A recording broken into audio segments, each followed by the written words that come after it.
పరిశుద్ధ గ్రంథంలో నుండి ఈ పూట మన ధ్యాన వాక్యంగా ఆదికాండ గ్రంథములో 4వ అధ్యాయంలో 17వ వాక్యం నేను చదువుతాను, మీరు తీసి చూడండి. కయీను తన భార్యను కూడినప్పుడు ఆమె గర్భవతి అయి హనోకును కనెను. అప్పుడతడు ఒక ఊరు కట్టించి ఆ ఊరికి తన కుమారుని పేరును బట్టి హనోకను పేరు పెట్టెను. ఈ వాక్య ధ్యానం కొరకు మనం ప్రార్థన చేద్దాం. ప్రభువా, మీకు స్తోత్రము. మేమందరము మీ వారము, మీ ప్రజలము. వాక్య ముఖంగా మా అందరితో మీరు మాట్లాడండి. అల్పుడనగు నన్ను మీ నోటి బోరగా మీరు వాడుకోనండి. యేసునామంలో ప్రార్థిస్తున్నాను తండ్రి, ఆమేన్. మనం చదువుకున్న వాక్య భాగం ఆదికాండ గ్రంథములోనిది. నాతో చెప్పండి, ఎందులోనిది? చక్కగా వింటున్నారు మీరందరూ కూడాను. ఆదికాండ గ్రంథములో ఉన్న వాక్యం మనం చదువుకోవటం జరిగింది. మనం అంశానికి మూలవాక్యంగా చదువుకున్న 4వ అధ్యాయం 17వ వచనంలో ఒక భ్రష్టుడు మనకు కనబడతాడు. భక్తుడు కాదు, భ్రష్టుడు మనకు కనబడతాడు. ఎవరా భ్రష్టుడు అంటే కయీను. కయీను అనే వ్యక్తిని భ్రష్టుడు అని ఎందుకు మీకు పరిచయం చేస్తున్నానంటే, బైబిలు గ్రంథములో భక్తుల లిస్టు ఉంది, భ్రష్టుల లిస్టు కూడా ఉంది. భక్తుల లిస్టు హెబ్రీ పత్రిక 11వ అధ్యాయంలో మనం చూస్తాం. భక్తుల లిస్టు. భ్రష్టుల లిస్టు యోధా పత్రికలో చూస్తాం. ఈ కయీను అనేటువంటి వాడు భ్రష్టుల లిస్టులో చేరినవాడు, భ్రష్టుడిగా ఎంచబడినవాడు. ఈ కయీను ఒక భ్రష్టుడు. ఎలా చెప్పొచ్చు భ్రష్టుడు అని అంటే, అతనిలో ఉన్న లక్షణాలే అతను భ్రష్టుడు అని చెప్పటానికి కారణాలు. ఈ కయీనును గురించి కొన్ని మాటలు మీకు నేను తెలియజేస్తాను, శ్రద్ధ కలిగి ఆలకించండి. ఈ కయీను ఆదాము గారి కుమారుడు. చెప్పండి, ఎవరి కుమారుడు? ఆదాము గారి కుమారుడు. ఈ ఆదాము గారి కుమారుడైనటువంటి కయీను అసూయ కలిగినవాడు. చెప్పండి, ఏం కలిగినవాడు? అసూయ కలిగినవాడు. ఎవరి మీద అసూయ పడ్డాడు అంటే, తన తమ్ముడైన హేబేలు గారి పైన అసూయ పడిన వ్యక్తి ఈ కయీను. అసలు ఏం జరిగింది చరిత్ర అంటే, కయీను అర్పణను తీసుకొచ్చాడు దేవునికి అర్పించటానికి. అలాగే హేబేలు గారు కూడా అర్పణను తీసుకొచ్చారు దేవునికి సమర్పించటానికి. వీళ్ళిరువురు కూడా దేవుని వద్దకు వచ్చారు, దేవునికి అర్పణ చెల్లించటానికి వచ్చారు. వీళ్ళిరువురు కూడా దేవునికి అర్పణ చెల్లించారు. కానీ ఎవరి అర్పణను దేవుడు గైకొన్నారు, స్వీకరించారు అంటే, హేబేలు అర్పణను దేవుడు స్వీకరించారు, కయీను అర్పణను దేవుడు తిరస్కరించారు. మనకు తెలిసిన విషయం ఇది. అసలు దేవుడు హేబేలు అర్పణను స్వీకరించటానికి, కయీను అర్పణను తిరస్కరించటానికి కారణం ఏమిటి అంటే, కయీను చేసినటువంటి తప్పిదమే దానికి కారణం. అదేంటండి? అప్పటికింకా తన తమ్ముడి మీద అసూయ పడలేదుగా, ఇంకా తన తమ్ముడిని చంపలేదుగా, మరి ఏం తప్పుంది అతనిలో అనుకునే వాళ్ళు ఉంటారు. వాళ్ళ కొరకు చిన్న వ్యాఖ్యానపూర్వకమైన విషయం చెబుతారు. మీరు గమనిస్తే హేబేలు గారు గొర్రెల కాపరి, కానీ కయీను పొలాన్ని సేద్యం చేసేటువంటి ఒక రైతు. మనకు తెలిసిన విషయమే. ఇప్పుడు దేవునికి అర్పణ చెల్లించే ముందు ఆ అర్పణను ఎవరైనా ముందుగా రుచి చూస్తారా? నాతో చెప్పండి, చూస్తారా? అస్సలు చూడరు.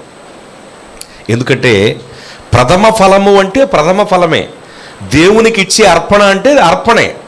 దేవునికి అర్పించిన తర్వాతే మనం భుజించాలి, తినాలి, వాటి యొక్క రుచిని మనం చూడాలి. నిజం, అది సత్యం. అర్థమవుతుందా? అలా కాకుండా ముందు మనం తినేసి రుచి చూసేసి బాగుంది అని అనేసుకుని ఆ తర్వాత దేవునికి తీసుకెళ్తే అది ప్రథమ ఫలం అవుతుందా? అవదు కదా. కనుక గమనించండి ప్రియులారా, కయ్యూను చేసిన తప్పిదం ఏమిటంటే అతను పొలము సేద్యం చేసేవాడు కదా. ఉదాహరణకు గోధుమలు లేక కొన్ని కూరగాయలు పండించాడు అనుకుందాం, టమాటాలు, ఏమండి ఇలాంటివి ఉంటాయి కదా, దోసకాయలు, ఇలాంటివేవో పండించాడు. చక్కగా పొలం పండించాడు, మంచిగా దిగుబడి వచ్చింది. ప్రథమ ఫలం లేక అర్పణ ఎవరికి చెల్లించాలి? దేవునికి చెల్లించాలి. అందుకొరకే పొలంలోకి వెళ్ళాడు. వెళ్ళి మొత్తం అంతా చూస్తున్నాడు. ఉదాహరణకు చెప్తున్నా, టమాటాలు చూశాడు. అబ్బా ఎర్రగా ఎంత బాగున్నాయి టమాటాలు, ఎలా ఉంటుంది రుచి, ఒకటి నోట్లో వేసుకున్నాడు. భలే ఉందే, మంచి పంటే పండించాను అని అలా నడుచుకుంటూ వెళ్ళాడు. కొన్ని గోధుమలను ఇలా అనుకున్నాడు, నలిపాడు, ఫోన్ నోట్లో వేసుకున్నాడు. భలే ఉన్నాయి. ఓ దోసకాయ పగలగొట్టి చిన్న టేస్ట్ చూశాడు. అబ్బా చాలా బాగుంది, మంచి పంట పండించాను నేను. అలా కొద్దిగా జిహ్వ చాపల్యంతో కాస్త రుచి చూచి ఆ తర్వాత కోసుకుని దేవుని దగ్గరికి అర్పణకి తీసుకొచ్చాడు. వ్యాఖ్యానపూర్వకమైన విషయం ఇది, జాగ్రత్తగా వినండి. ఇప్పుడు చెప్పండి, అతను చేసిన తప్పిదం ఏంటి?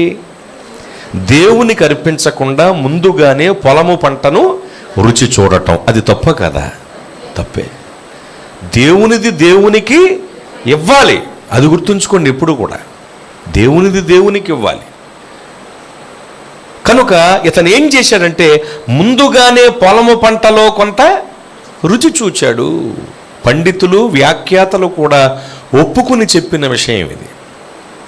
కనుక అతను రుచి చూచాడు. ఆ అవకాశం హేబేలు గారికి ఉందా? ఈ గొర్రె బాగా తయారైంది, ఇది బాగా క్రొవ్వు పట్టి బాగుంది, దీని ఒకసారి టేస్ట్ చూద్దామని పుచ్చకాయ మొక్కను టేస్ట్ చూస్తాను చూసారా, కొనే ముందు కాస్త 4 పక్కన ఘాట్లు పెట్టి ఓ మొక్క ఇలా తీసిస్తారు కదా, అలాగే ఏమన్నా గొర్రె మొక్కను పీక్కుని తినే అవకాశం ఇతనికి ఉందా? లేదు. అందుకని అతను రుచి చూడలేదు, ఒకటి. రెండవది, ఒకవేళ అవకాశం ఉన్నా హేబేలరా రుచి చూడడు. ఎందుకో తెలుసా? హేబేలు క్రియలు మంచివి అని బైబిల్ చెబుతోంది. హేబేలు క్రియలు మంచివి కనుక అతడు చెడ్డ పని చేయడం, దేవునికి అర్పించకుండా అసలు ఏది తినడం, అవకాశం ఉన్నా తినడం. అతను అలాగే తీసుకొచ్చి అర్పణ చెల్లించాడు మందలో నుండి. ఇతను పంటలో నుండి తెచ్చేటప్పుడు పంటికని తీసుకుని కొన్ని తినేశాడు. దేవునికి తెలియదా? హేబేలుకు తెలియకపోవచ్చు మా అన్న ఇలా చేశాడని, ఆదాము హవ్వగారులకు తెలియకపోవచ్చు నా కుమారుడు ఎలాగూ చేశాడని. కానీ దేవునికి తెలుసు కదా. తీసుకొచ్చి అర్పణ చెల్లించేశాడు. అర్పణలు ఇద్దరూ చెల్లించారు. కానీ హేబేలు గారి అర్పణను దేవుడు స్వీకరించి కయ్యూను అర్పణ సరి అయినది కాదు గనుక ఆ అర్పణను తిరస్కరించారు. అప్పుడు బాధ మొదలైంది మనోడికి. ఎవరికి? కయ్యూనుకి బాధ మొదలైంది. కయ్యూనుకు బాధ మొదలై ఇలా చేస్తాడా దేవుడు? నా తమ్ముడు ముందు నాకు ఎంత అవమానం కలిగింది, నా తమ్ముడి అర్పణను స్వీకరించాడు దేవుడు అని చెప్పి ఒక రకమైనటువంటి ఉద్రేకానికి, కోపానికి గురి అయి తన తమ్ముడిని చూసి అసూయపడిపోతున్నాడు. నా అర్పణను తిరస్కరించాడులే దేవుడు, కానీ వాడి అర్పణను ఎందుకు అంగీకరించాడు అని హేబేలు గారి పైన అసూయపడిపోతున్నాడు. అసూయ, సుప్పనాత్తనం, వార్చలేని బుద్ధి, ఇవన్నీ కూడా ఒక గూటికి చెందిన పక్షులు లాంటివి. మామూలుగా అసూయ అంటాం, పల్లెటూళ్ళల్లో సుప్పనాత్తనం అంటారు, సర్వసాధారణంగా వార్చలేని బుద్ధి అంటారు కదా. ఎదుటి వాళ్ళని చూచి వార్చలేకపోవటం, సుప్పనాత్తనంతో కొట్టిమిట్టాడటం, అసూయ పడటం అనేవి విషపు లక్షణాలు, చెడ్డ లక్షణాలవి. మీకు అర్థం కావటానికి, సౌలు అనేటువంటి రాజు పాత నిబంధనలో ఉంటారు కదా, కనబడతారు మనకి చరిత్రలో. సౌలు అనేటువంటి రాజు దావీదు గారి పైన అసూయ పడ్డాడు కదా. సౌలు వేల కొలది దావీదు 10,000 కొలది అనేసరికి అసూయపడి విషపు చూపు నిలిపాడు. తద్వారా ఇతడు ఎంత కోల్పోయాడంటే తన జీవితాన్ని, కుటుంబాన్ని కూడా కోల్పోయాడు. బైబిల్ చెబుతోంది, సౌలు కుటుంబము నానాటికి నీరసిల్లెను, దావీదు కుటుంబము అంతకంతకు వర్ధిల్లెను అని వ్రాయబడింది. అసూయ మంచిది కాదండి. ఈర్ష్య, అసూయ, స్వప్నాత్తనం, వార్చలేని బుద్ధి ఇవన్నీ కూడా ఒకటే. ఈర్ష్య పాతాళమంతా కఠోరమైనది, చాలా ఘోరమైనది. స్వప్నాత్తనం మంచిది కాదండి. వార్చలేని బుద్ధి అనే అసూయ మంచిది కాదు. ఎప్పుడు కూడా ఎవరిని చూచి మనము అసూయ పడకూడదు. ఇలాంటి అసూయ కలిగిన వాళ్ళని, వార్చలేని బుద్ధి కలిగిన వాళ్ళని గడ్డావకాడ కుక్క అని పిలుస్తారు పల్లెటూళ్ళల్లో. ఒక రైతు గడ్డివామి దగ్గర కుక్కను కాపలా పెట్టాడు. ఏ గేది వచ్చి, అంటే బయట వాళ్ళ గేది ఏది వచ్చి గడ్డిని లాక్కు తినేయకుండా గడ్డి వామి దగ్గర, గడ్డి వామి అంటారా, గడ్డి కుప్ప అంటారా, గడ్డి మేట అంటారా, గడ్డి ఆమంటారా, మీరు గడ్డి కుప్ప అంటారా? ఒక్కో ప్రాంతంలో ఒకలా అంటారు కాబట్టి అన్నీ చెప్పాను మీకు, ఓకేనా? ఈ ప్రాంతంలో గడ్డి కుప్ప అంటారు. గడ్డి కుప్ప దగ్గరికి వచ్చి గడ్డి లాగేసుకోకుండా వేరే గేదెలు వచ్చి తినేయకుండా గడ్డి కుప్ప దగ్గర కుక్కను కాపలా పెట్టాడు. ఈ కుక్క కాపలా కాస్తుంది. ఈ లోపల ఆ రైతు గారికి చెందిన గేదెలలో ఒక గేదె తాడు తీసుకుని వచ్చేసింది. ఎక్కడికి? గడ్డి కుప్ప దగ్గరికి వచ్చేసింది. గడ్డి కుప్పలో పరకలు లాక్కు తిందాం అనుకుంటుంటే ఈ లోపల కుక్క వచ్చి అడ్డుపడిపోయింది. బొయ్యోమని కుక్క అరిచేస్తుంది ఆ గేదె పైన. బాగా గమనించండి, అక్కడ గేదె ఉంది, గేదెకు మేత అయిన గడ్డి కుప్ప ఉంది, కానీ మధ్యలో కుక్క ఉంది. ఈ కుక్క గడ్డిని తినదు, తినే గేదెని తినవదు. అలాంటి బాగా గమనించండి, ఈ కుక్క గడ్డిని తినదు, తినే గేదెని తినవదు. కొంతమంది చెయ్యరు, చేసేవాళ్ళని చేయనివ్వరు. కొంతమంది చెయ్యలేరు, చేసేవాళ్ళని చూచి వార్చలేరు. ఇలాంటి వాళ్ళనే గడ్డి కుప్ప దగ్గర కుక్క, లేక గడ్డివామి దగ్గర కుక్క రాయుడు అంటారు. ఇప్పుడు అర్థమైందా? అలాంటి కుక్కలు ఉన్నాయి, అసూయ కుక్కలు, అసూయపడే కుక్కలు, వార్చలేని బుద్ధి కలిగిన కుక్కలు మనుషులలో కూడా ఉన్నారు. ఎంత దారుణమో చూడండి. అసూయ పడకూడదు ఎవరి మీద. ఎదుటి వాళ్ళు బాగుంటే, ఎదుటి వాళ్ళు పచ్చగా ఉంటే, ఎదుటి వాళ్ళు చక్కగా ఉంటే, ఎదుటి వాళ్ళు ఆశీర్వాదకరంగా ఉంటే మనం సంతోషించాలి. వాళ్ళ విషయమై దీవెన వచనం పలకాలి. వాళ్ళు ఇంకా బాగుండాలని మనం కోరుకోవాలి. అప్పుడు మనం కూడా బాగుంటాం, మనం కూడా ఆశీర్వదింపబడతాం. అర్థమవుతుందా? మనుషుడా ఏది విత్తుదువో అది కోస్తావు. ఎదుటి వాళ్ళ కీడు రావాలని నువ్వు కోరుకుంటే ఆ కీడు ముందు నీ దగ్గరికి వస్తుంది కదా. కనుక చాలా జాగ్రత్తగా ఉండాలి. దయచేసి ఆలోచన చేయండి ఈ విషయాన్ని. ఎవరిని చూచి మనం అసూయ పడకూడదు, చాలా ప్రమాదం. మన కళ్ళ ముందు ఎవరైనా ఎదుగుతున్నారనుకోండి, వాళ్ళని చూసి ఆనందపడాలి. వాళ్ళు ఇంకా గొప్పవాళ్ళు అవ్వాలని మనం ఆశీర్వదించాలి. యేసు నామములో ఆశీర్వచనం తెలపాలి. అది కదా గొప్ప విషయం. కనుక అసూయ పడకూడదు. వీడు అసూయ పడ్డాడు. ఎవరి మీద? హేబేలు గారి మీద అసూయ పడ్డాడు. అసూయ కక్ష, కార్పణ్యంలోకి తీసుకెళ్ళిపోయింది అతన్ని. తమ్ముడి మీద కక్ష కట్టేశాడు, హేబేలు గారి మీద కక్ష కట్టేశాడు. ఎవరు? అసూయాపరుడైన కయ్యూను హేబేలు గారి మీద కక్ష కట్టేసి ఒక రోజున ఈ కయ్యూను హేబేలు గారి మీద పడి హేబేలు గారిని నిర్దాక్షణ్యంగా చంపేశాడు. నిర్దాక్షణ్యంగా చంపేశాడు. ఎంత దారుణం చూసారా? చంపేశాడు. బాగా వినండి. చంపేసిన తరువాత ఈ కయ్యూనుగాడు ఎవరికీ తెలియదు అన్నట్టుగా కాముగా ఉన్నాడు. దేవుడు అతన్ని అడిగారు, కయ్యూను, నీ తమ్ముడైన హేబేలు ఎక్కడా అని అడిగేసరికి వాడు ఎక్కడున్నాడో నాకు తెలియదు అంటూ వానికేమైనా నేను కావలివాడనా అన్నాడు. అక్కడ గమనించండి, ఒకటి, వాడు ఎక్కడున్నాడో నాకు తెలియదు అనే జవాబు ఇచ్చాడు కదా, అంటే అబద్ధం ఆడాడు. ఎవరితో? పరిశుద్ధ దేవునితోనే అబద్ధం ఆడాడు వీడు. అసలు దేవుని సన్నిధిలోనే మనం గజగజ వణుకుతూ ఉంటాం కదా. వాక్యాన్ని హృదయంలో కలిగిన ప్రతి ఒక్కళ్ళు కూడా భయభక్తులతో, జాగ్రత్తతో బ్రతుకుతారు కదా. అలాంటిది దేవుని ముందే వీడు అబద్ధం ఆడేశాడు. చూసారా, అబద్ధంతో ఆపలేదు, దేవునికి ఎదురు సమాధానం చెప్పాడు. వానికేమైనా నేను కావలివాడనా? వాడొక గొర్రెల కాపరి, నీ ఒక ప్రధాన కాపరివి, వాడు ఎక్కడున్నాడో నాకు తెలియదు, నువ్వు వెళ్ళి వెతుక్కో అన్నట్లుగా వానికేమైనా నేను కావలివాడనా అన్నట్లుగా దేవుడికి ఎదురు చెప్పాడు. చూసారు వీడు చేసిన పొరపాట్లు ఎన్ని ఉన్నాయో? బాగా వినండి. ఒకటి, దేవునికి అర్పించవలసినటువంటి అర్పణను ముందుగానే వాడు రుచి చూచాడు. 2, తమ్ముడి పైన అసూయ పడ్డాడు. 3, కక్ష కోపం పెంచుకుని తమ్ముని నిర్దాక్షణ్యంగా చంపేశాడు, హత్య చేశాడు. 4, దేవునితో అబద్ధం ఆడాడు. 5, దేవునికి ఎదురు సమాధానం చెప్పాడు. ఇన్ని కారణాల వల్ల దేవుడు అతన్ని దేశదిమ్మరిగా చేసేశారు. ఇప్పుడు ఈ దేశదిమ్మరి తిరుగుతూ తిరుగుతూ తిరుగుతూ ఒక దేశం వెళ్ళాడు. ఒక చోట స్థిరంగా ఉన్నాడు వీడు.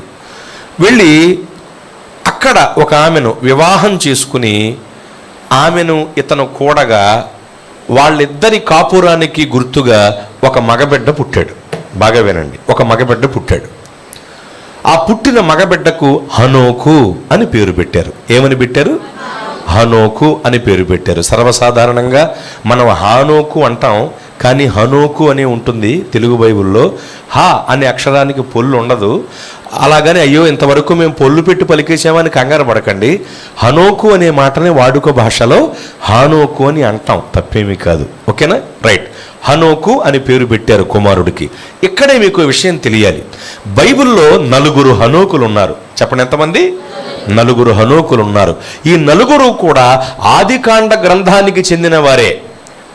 ఒకతను కయ్యూను కుమారుడైన హనోకు, 2వతను ఏరెదు కుమారుడైన హనోకు, 3వతను మిద్యాను కుమారుడైన హనోకు, 4వతను రూబేను కుమారుడైన హనోకు. ఇలా 4 హనోకులు ఉన్నారండి బైబిల్ గ్రంథంలో.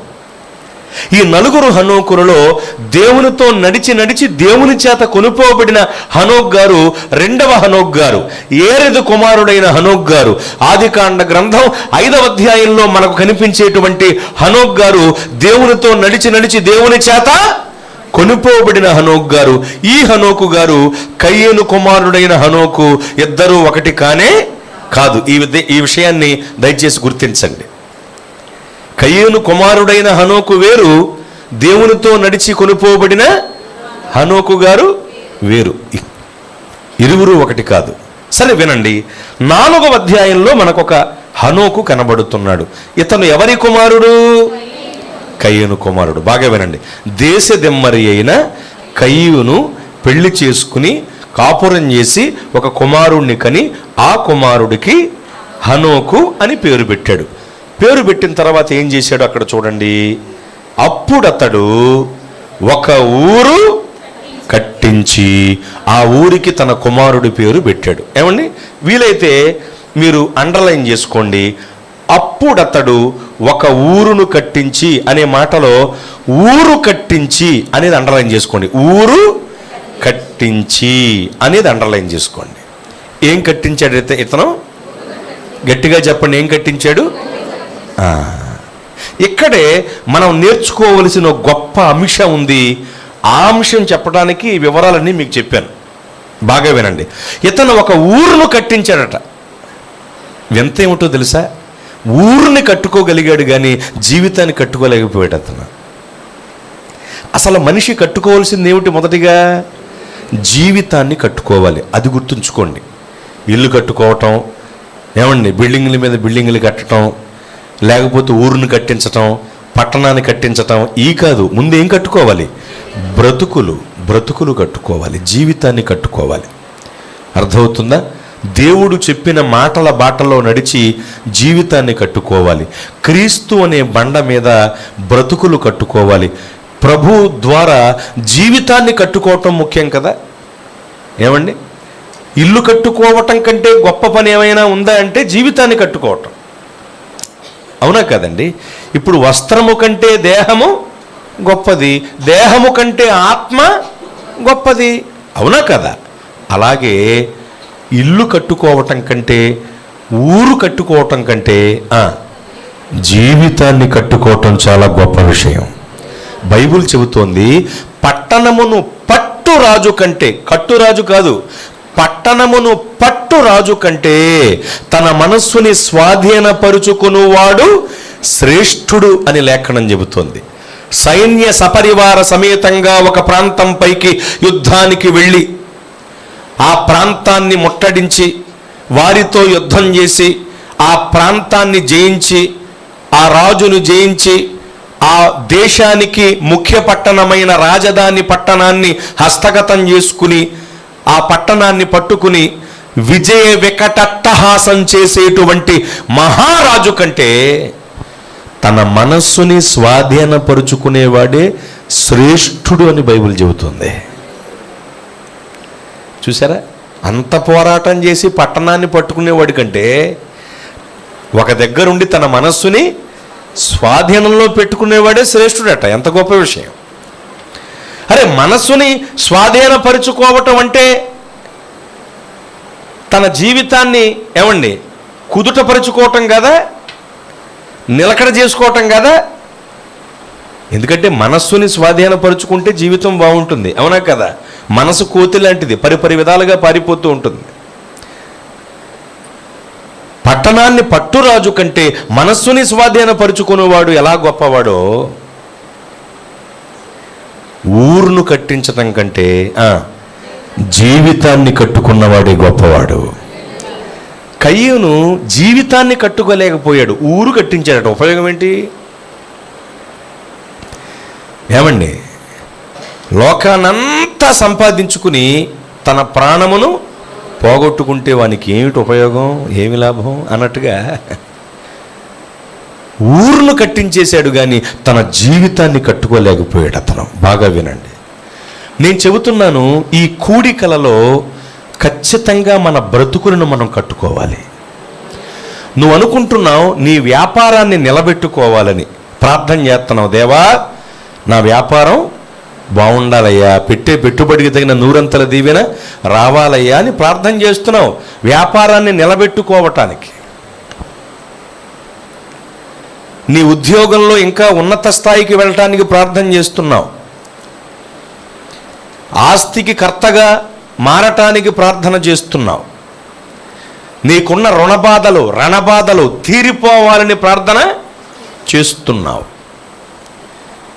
కానీ ఒక్క మాట చెబుతున్నాను ప్రియులారా, గమనించండి, ఈ ఉపవాస ప్రతిష్ఠిత వ్రతదిన కూడికలలో అవి ఇవి ఏవేవో అడగటం కాదు, జలగకు ఇమ్ము అని ఇద్దరు కూతుళ్ళు కలరు అన్నట్లుగా ప్రార్థన మొదలెడితే చాలు, ప్రభువా అదివ్వు ఇదివ్వు ఇంకేదైనా ఇవ్వు, ₹1,00,00,000 మూట నా నెత్తి మీదేసే అన్నట్లు ఏవేవో కోరుకోవటం కాదు. నా జీవితాన్ని కట్టు ప్రభువా అని కోరుకోవాలి. నా బ్రతుకుని క్రీస్తు అనబడిన బండపైన కట్టు ప్రభువా అని మనం కోరుకోవాలి. నా బ్రతుకు పునాది మీరే వేయండి ప్రభువా అని అడగాలి. మన జీవితాలు కట్టబడాలి. నీకు ₹1,00,00,000 వచ్చినా నీ జీవితం కట్టబడి ఉండకపోతే దానివల్ల నీకేమన్నా మనశ్శాంతి ఉంటుందా? ముందు నీ జీవితం కట్టబడాలి కదా. కనుక గుర్తుంచుకోండి, నీ బ్రతుకు కట్టబడాలి. మనం ఆరాధిస్తున్న దేవుడు బ్రతుకులను కట్టే దేవుడు. జీవితాల్ని ఆయన కడతారు. జీవితాల్ని కట్టే దేవుడు అండి ఆయన. నా జీవితాన్ని కట్టాడు ఆయన,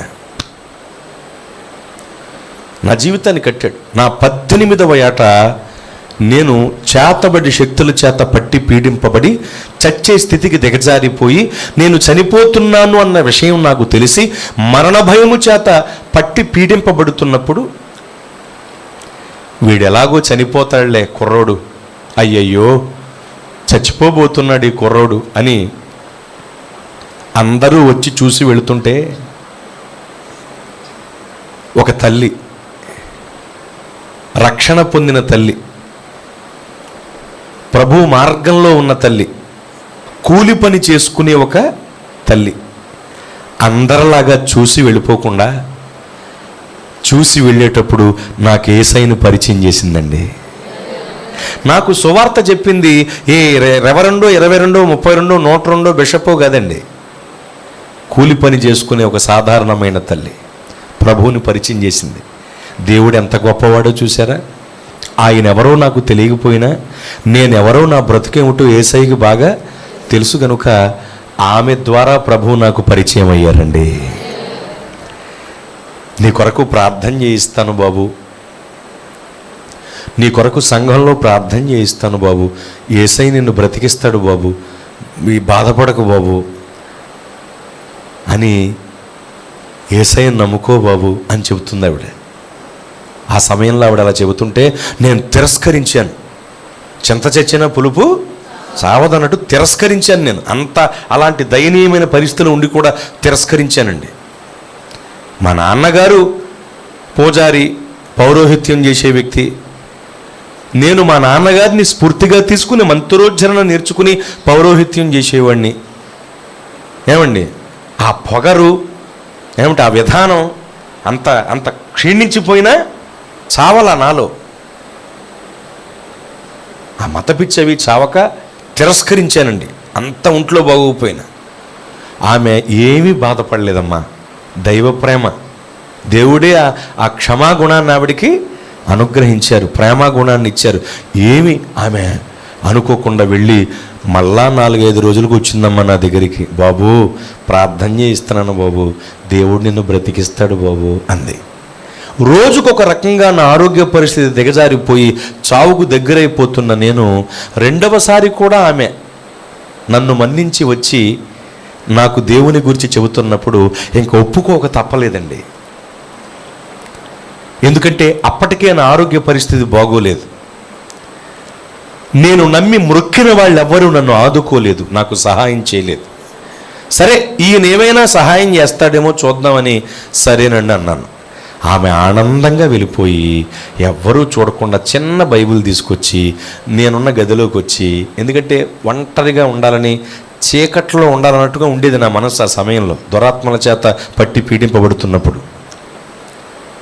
చూసి వెళ్ళిపోవటం కానీ ఎక్కువసేపు నా దగ్గర ఉండేవాళ్ళు కాదు.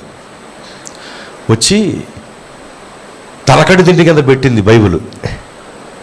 ఏమిటమ్మా అదన్న, బైబిల్ బాబు నీకు పీడకలలు గట్ట, అప్పటికి భయంకరమైన పీడకలలు వచ్చి ప్రమాదకరంగా ఉండేది, నీకు పీడకలలు గట్ట రావు బాబు అని దిండి కింద పెట్టింది. నిజానికి బైబిల్ తలలో ఉండాలి, తలంపులలో ఉండాలి, హృదయంలో ఉండాలి. కానీ పల్లెటూళ్ళల్లో తలకడి దిండి పక్కన, తలకడి దిండి క్రింద పెట్టి అలవాటు ఉంటుంది కదా, అందుకని తలదిండి క్రింద పెట్టి బైబిల్ పెట్టి కలలు రావు బాబు, పీడకలలు గట్ట రావు నీకు బాబు అని చెప్పి ప్రార్థన చేస్తున్నాను బాబు నీ కోసం, నేను కూడా ప్రార్థన చేస్తున్నాను బాబు అని చెప్పి వెళ్ళిపోయింది. ఆమె అలా బైబిల్ ఇచ్చి వెళ్ళింది. 8 రోజులు గడిచింది. ఇంకా నా పరిస్థితి బాగోలేదు, నాకు అర్థమైపోతుంది నేను చనిపోబోతున్నానని.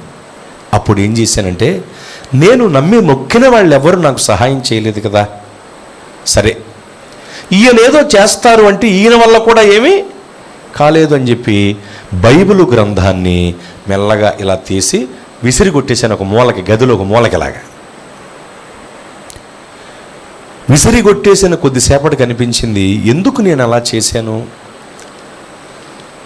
సరే మనకు సంబంధించిన ఆయన కాకపోవచ్చు ఆయన, కానీ అలా నేను చేయకూడదు కదా, వాళ్ళకేదో సంబంధించిన పుస్తకం అది, ఎందుకు అలా చేశాను నేను.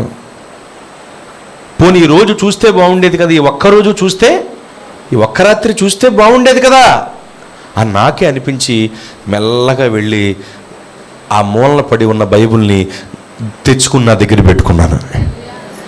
అంతకుముందు ఆమె తెచ్చి పెట్టి వెళ్ళింది, ఇప్పుడు నాకు నేనుగా తెచ్చిపెట్టుకున్నాను.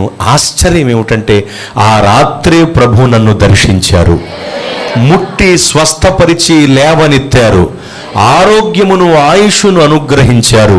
మీ ముందు కూడా ప్రభు నన్ను సాక్షిగా నిలవబెట్టారు. నిజానికి ఈ దేహం అనే ఇల్లు కదండి, దేహం మందిరానికే కాదు ఇంటికి కూడా పోల్చబడింది కదా. విశ్వసిస్తే మనమే ఆయన ఇల్లు కదా. ఇప్పుడు చూడండి, ఈ దేహం అనే ఇల్లు ఎవరికి పడితే వాళ్ళకి ముందు నేను చోటివ్వటాన్ని బట్టి కూలిపోయే పరిస్థితికి వచ్చేసింది. అంటే ఈ కంపైపోయి కూలిపోయే పరిస్థితికి వచ్చేసింది. అలా కూలిపోబోతున్నటువంటి ఈ జీవితాన్ని, ఈ దేహాన్ని ఆదుకోవటానికి యజమాని వచ్చారు. అంతకుముందు ఎవరికి పడితే వాళ్ళకి చోటిచ్చాను వచ్చి కంపు చేసి కొంపను నాశనం చేసి వెళ్ళిపోయారు ఈ జీవితాన్ని. యజమాని వచ్చాడండి. ఎందుకంటే మనము ఆయన వారము, ఆయన మేపడి గొర్రెలము. ఆయనే మనల్ని చేశాడు. బైబిల్లో ఉంది కదా 100వ కీర్తనలో 100వ కీర్తనలో. కనుక యజమాని, అసలు యజమాని వచ్చారు. ఆయనకు చోటిచ్చేసరికి కూలిపోబోతున్న ఈ కొంపను కట్టారు, నిలబెట్టారు. మీ ముందు కూడా సాక్షిగా నిలిపారు. నా జీవితాన్ని కట్టిన దేవుడు యేసు ప్రభువారు, నా బ్రతుకుని కట్టి నిలబెట్టిన దేవుడు యేసు ప్రభువారు. నా జీవితాన్ని కట్టుకున్నానండి యేసయ్య ద్వారా. నువ్వేం పొందావు యేసయ్య ద్వారా మేలులు అంటే నేను మొట్టమొదటిగా చెప్పే విషయం, నా జీవితాన్ని కట్టాడు నా యేసయ్య. నా బ్రతుకుని కట్టుకున్నాను ప్రభు ద్వారా.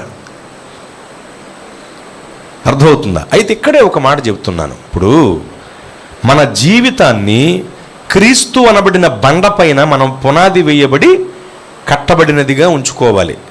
క్రీస్తు అనబడిన బండపైన పునాది వేసి మన బ్రతుకుని కట్టుకోవాలి. నిజానికి అలా కట్టుకున్నా సరే వరదొస్తుంది.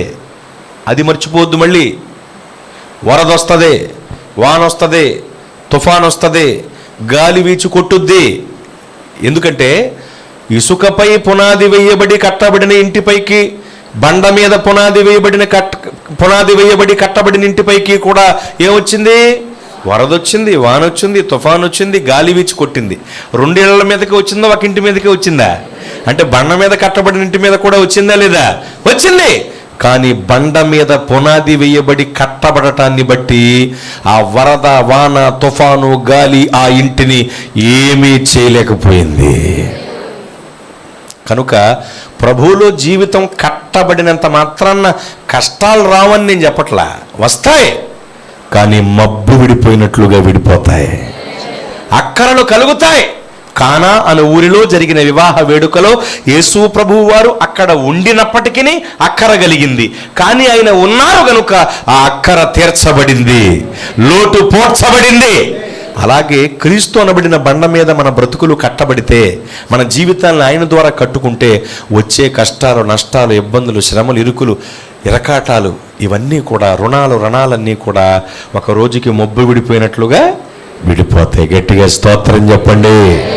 కనుక అసలు ముందు మనం చేయవలసిన పని క్రీస్తు ద్వారా మన జీవితాన్ని కట్టుకోవాలి. నా బ్రతుకుని యేసయ్య కట్టారండి. లేదంటే ఎప్పుడో నా సమాధి మీద జిల్లేడు మొక్కలు మొలుచుండేయేమో. ఎందుకంటే మా ప్రాంతపు లెక్కల ప్రకారం వివాహం కాకుండా చనిపోయిన వాడిని ఒంటికర మీద మోసుకుపోయి గుడి తీసి కప్పెట్టేస్తారు. అలా గనక జరుగుంటే నా సమాధి మీద జిల్లేడు మొక్కలు మొలుచుండేయేమో. అలా దేవుడు చేయలేదు. నన్ను ఒలీవ మొక్కగా, చెట్టుగా చేశారు. దేవునికి స్తోత్రం. ఒలీవ మొక్కగా, ఈ రోజున ఒలీవ చెట్టుగా ప్రభు నన్ను ఆయన సన్నిధిలో ఉంచారు. నా బ్రతుకుని కట్టి నిలబెట్టిన దేవుడు ఆయన. ఆయన పక్షపాతి కాడు. నీ జీవితాన్ని కూడా ఆయన కడతారు. అయితే నువ్వు కోరుకుంటున్నావా నా జీవితం కట్టబడాలని? నువ్వు వేడుకుంటున్నావా దేవా నా జీవితాన్ని కట్టండి అని? ఏవేవో కోరుకోవటం కదండి. ముందు మన బ్రతుకులు కట్టబడాలి. ఈ కూటాల్లో మన జీవితాలు కట్టబడాలి. అదిగో అతను ఊరును కట్టించుకోగలిగాడు, కానీ దేవుణ్ణి అర్థించి దేవుని సహాయాన్ని కోరుకుని దేవుని దగ్గర పశ్చాత్తాపపడి మారు మనసు పొంది పాపక్షమాపణ పొందుకుని తన జీవితాన్ని మాత్రం కట్టుకోలేకపోయాడండి. నీ తమ్ముడైన హేబేలు ఎక్కడా అని ప్రభు అడిగిన వెంటనే, దేవా నన్ను క్షమించయ్యా, నేను ఉద్రేకంలో, కోపంలో, కక్షతో, అసూయతో నా తమ్ముని నిర్దాక్షణ్యంగా చంపేశానయ్యా, నన్ను క్షమించు ప్రభువా, నన్ను మన్నించు, నన్ను రక్షించు అని కన్నీటితో ఇతను వేడుకుంటే, అబద్ధం ఆడకుండా, ఎదురు సమాధానం చెప్పకుండా కన్నీటితో వేడుకుంటే ఇతని చరిత్ర మరోలా ఉండేది. చెప్పండి, కయ్యూను చరిత్ర మరోలా ఉండేది. అతని బ్రతుకు కట్టబడేది, అతను నిలబెట్టబడేవాడు, అతడు మాదిరిగా మారేవాడు. కయ్యూను పేరు ఎవరన్నా పెట్టుకుంటారా మీ పిల్లలకి? పెట్టుకుంటే హేబేలు పేరైనా పెట్టుకుంటారు, కానీ కయ్యూను పేరు ఎవరైనా పెట్టుకుంటారా? మరి అది ఎంత దారుణానికి దిగజారాడో చూసారా? అతడు వేడుకుంటే చరిత్ర వేరేలా ఉండేదండి. వేడుకోవాలి దేవుణ్ణి. దేవుణ్ణి వేడుకుంటే చరిత్ర ఇంకొక రకంగా ఉండేది. మీకు తెలియటానికి చెప్తాను. దేవుడు గొప్పవాడమ్మా. ఆయన కోపము క్షణము, ఆయన కృప నిరంతరము, తరతరము. ఆయన కృప.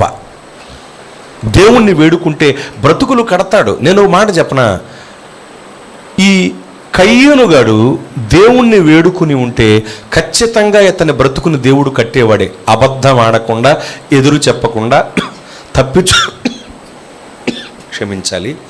తప్పించుకోవటానికి ప్రయత్నం చేయకుండా ఇతను గనక దేవుణ్ణి వేడుకుని ఉంటే ఖచ్చితంగా ఇతని బ్రతుకు కట్టబడేదా కాదా?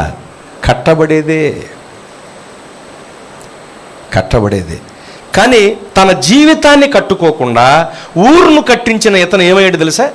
మీరు చదువుకోండి, బైబిలు గ్రంథంలో అపోస్తలుడైన యోహాను గారి చేత పరిశుద్ధాత్ముడు వ్రాయించిన పత్రికలలో మొదటి పత్రికలో 3వ అధ్యాయము 12వ వచనంలో ఈ విధంగా ఉంటుంది. ఒక్కసారి చదవండి పోని.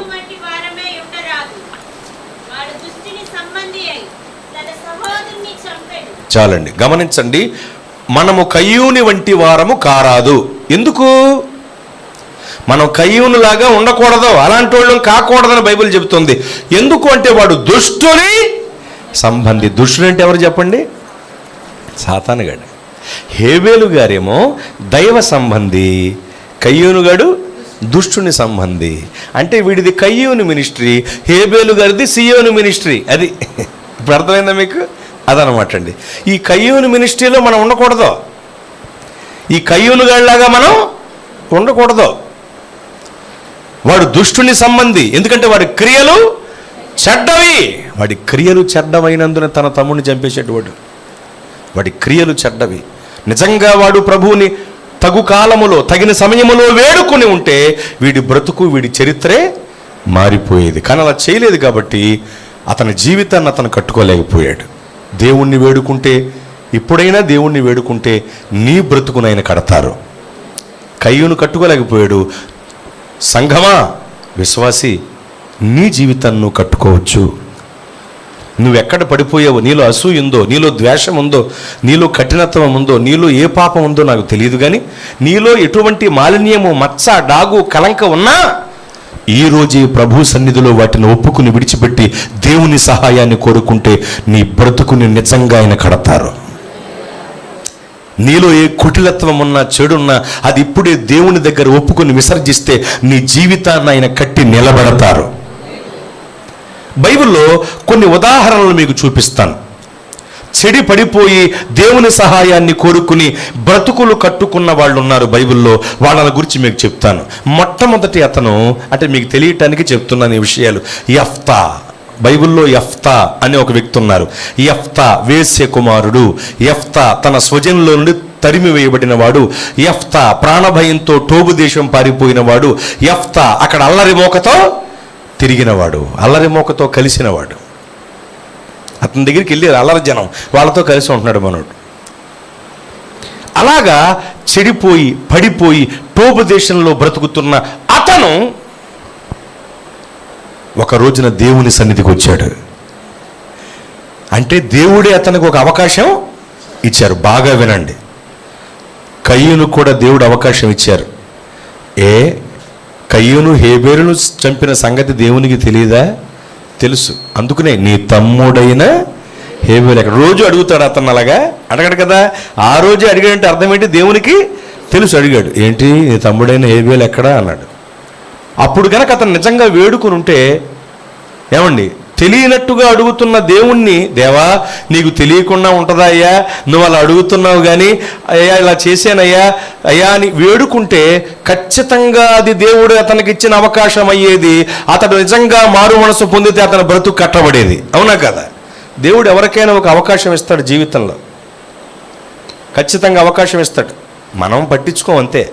నేను చెప్పనా, ఈ 40 రోజులు కోటాలు దేవుడు మీకు ఇచ్చిన గొప్ప అవకాశం. దేవుడు అవకాశం ఇస్తారండి అందరికీ.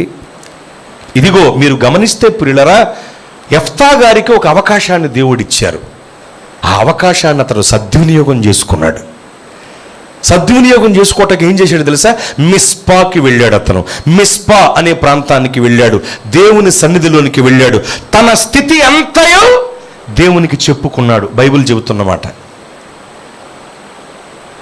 మీ అందరికీ మిస్పా ఈ స్థలం. దేవుడు మీకు ఇచ్చిన గొప్ప దైవ సన్నిధి ఈ మందిరం. ఇక్కడికి వచ్చినప్పుడు మీరు ఏం చేయాలి?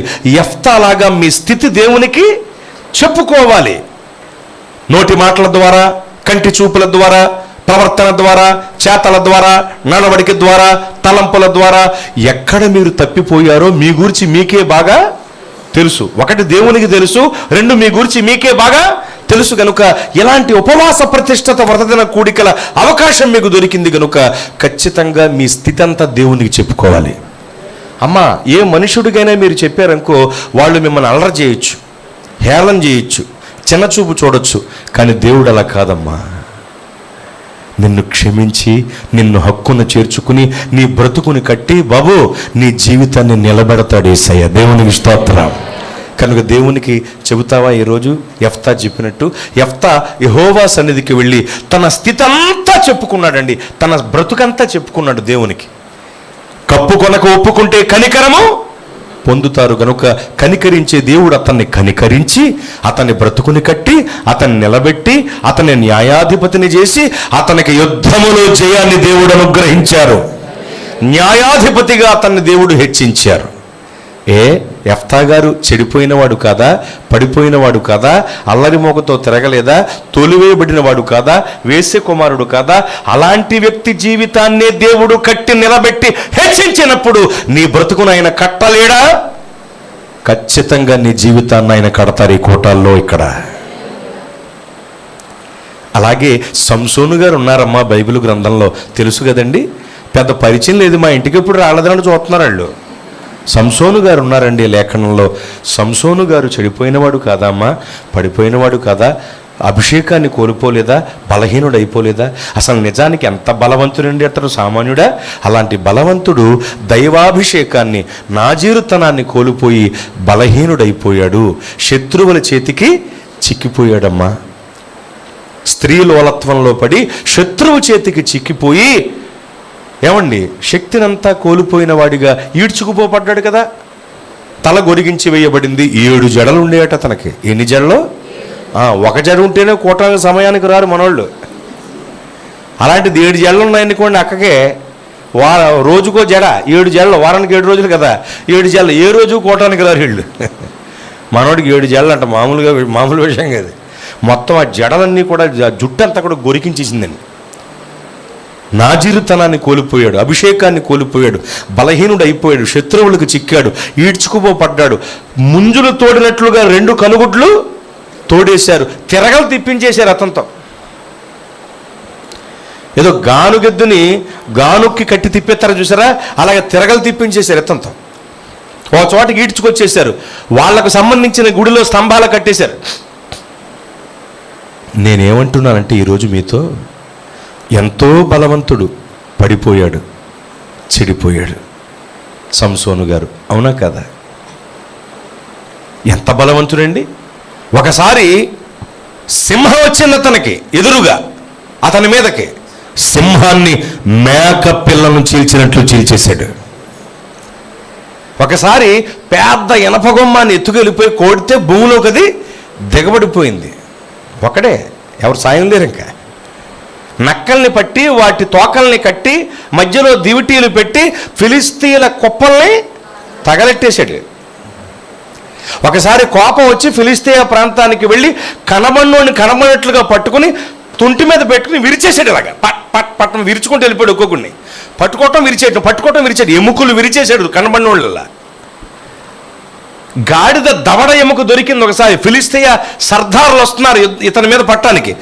ఫిలిస్తీయ సర్దార్ అంటే దాదాపుగా ఒక్కోడు 18 అడుగులు 13 అడుగులు ఉంటాడు మనిషి ఒక్కోడాడు. మనలాగా లింగలింగం అంటే ఎంత ఉండరో. ఈ బిల్డింగ్ ఎక్కాలంటే లిఫ్ట్తో పని లేదు. అడిగి ఒక అడిగేసి ఎక్కేస్తాడు. ఇలాగా 18 అడుగులు అలా ఉంటారు, 13 అడుగులు అలా ఉంటారు వాళ్ళు. అలాంటి ఫిలిస్తీయ సర్దారులు మీదకొస్తుంటే అట్టి ఇటు తడివితే ఒక గాడిద దవడ ఎముక దొరుకుంది. తీసుకుని కొడితే గుద్దుకు ఒకడు ముద్ద అయిపోయాడండి. కొట్టుకుంటా వెళ్ళిపోయి శతక్కొట్టేస్తే 1000 మందిని చంపేశాడు ఆ రోజున. అవును కదా? శతక్కొట్టేసి 1000 మందిని చంపేసి శవాల్ని కుప్ప కింద వేసేసాడు, గుట్ట కింద. ఏమంటే ధాన్యాన్ని ఎలాగైతే తూర్పారబడతారో అలా శతక్కొట్టేశాడు. మామూలు చెరిగేశాడు. చెరుగుడు ఆడేయటం అంటాను చూసారా, అలాగా. ఒక్కడే. ఇతని వెనకాల సైన్యం ఏమనుందా? సైన్యములకు అధిపతి ఉన్నారు. సైన్యం లేదు ఇతనికి, కొట్టేశాడు అంతే. మామూలు బలాఢ్యుడా అమ్మ అతను. దేవుడు కూడా ఎంత ప్రేమించాడో తెలుసా అతన్ని? అతను 1000 మందిని చంపి కుప్ప కింద వేసి, ఏమండి, చాలా దాహం కొని చచ్చే స్థితికి వచ్చేస్తే దేవుడు అతని దాహాన్ని తీర్చటానికి భూమిని చీల్చాడని బైబిల్ చెబుతోంది. అతని దాహాన్ని తీర్చటానికి దేవుడు భూమిని చీల్చి నీటి ఊట ప్రవహించేలా చేసి అతనికి దాహం తీర్చారట, అతని దాహాన్ని తీర్చారట. ఎంత గొప్ప విషయం అండి.